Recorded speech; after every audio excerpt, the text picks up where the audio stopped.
Hi, my name is Luis Argos, and today I will be talking about the alum crystal synthesis within our lab. So, for our lab, we have four main reactions. Within these reactions, we were able to synthesize our final product, underlined right here. So, how do we get there? First, we took our aluminum foil that we received, and we wanted to dissolve that within our acid provided from potassium hydroxide. With that strong acid, we were able to dissolve and receive aluminate underlined below, as well as hydrogen gas made from the violent reaction between the acid and the aluminum foil. Along with the aluminum foil, we had to make sure that there were no impurities left. So we filtered it out and proceeded on to step 2. In step 2, we took our aluminate underlined here below and we added it to sulfuric acid. With that reaction, the aluminate reacted and became a solid form of aluminum hydroxide, as well as other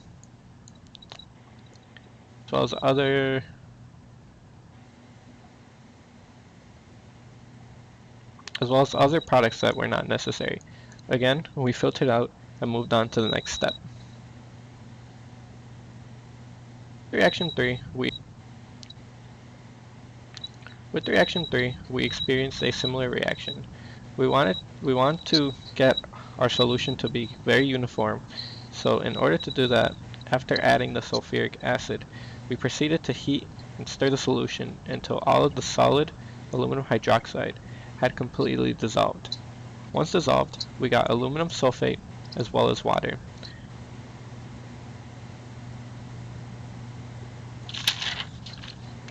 Now that the precipitated aluminum hydroxide achieved in step 2 has been dissolved, we wanted to make sure that we would get the precipitated alum to come out of the solution.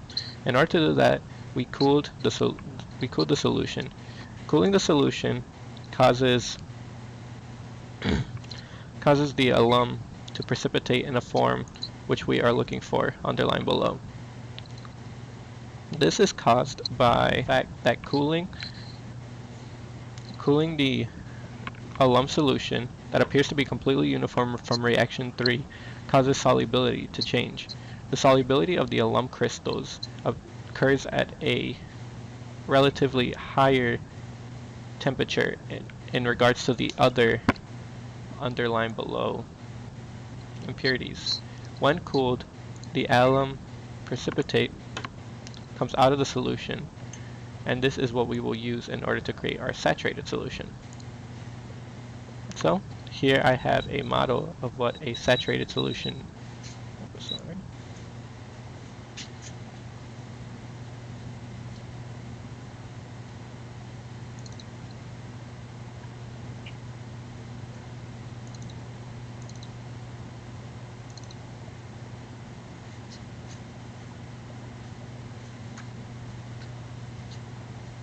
Okay, so here I have a model of what a saturated solution should look like.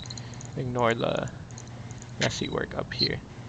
But basically, before saturating our solution, however, we want to purify our precipitated alum after cooling in an ice bath. In order to do this, we use ethanol water. This ethanol water purifies and makes sure that the alum does not have any remaining impurities that will potentially mess up our alum crystal formation. So once purified, we only need a certain amount of alum in order to saturate.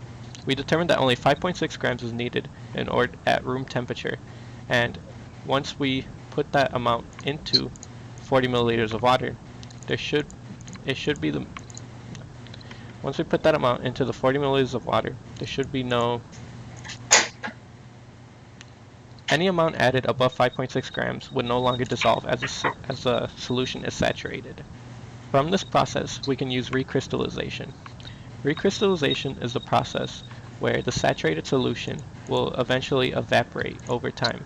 As the solution evaporates and cools from the original saturated solution creation, the alum crystals that are dissolved within the solution will begin to precipitate. We actually used a chem wipe A chem wipe allows for more evaporation than a closed solution, but not enough to where it would throw out the balance and cause no crystals to form at all.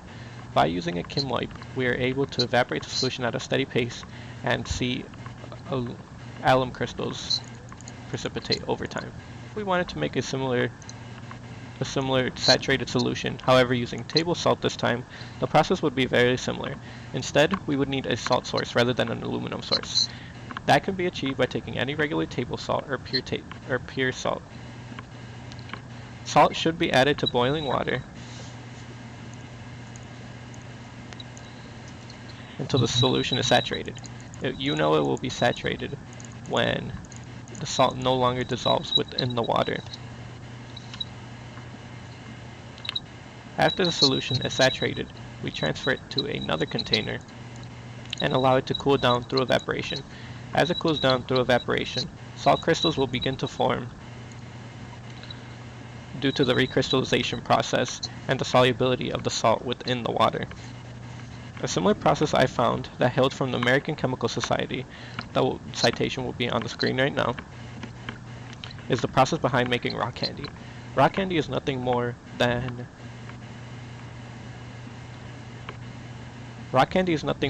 crystallized sugar that reforms in water. This process, while being slightly similar, will also have its differences. First, we want to add sucrose into water. Adding sucrose molecules into water causes a dissociation of the sucrose molecules.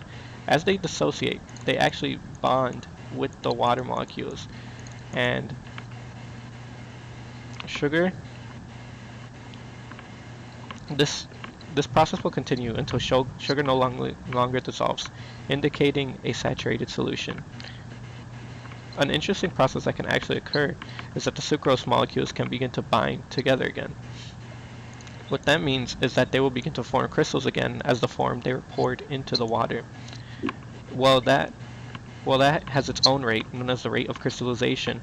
The rate of the dissolving crystals is also occurring, which is the water bonding with the sucrose molecules.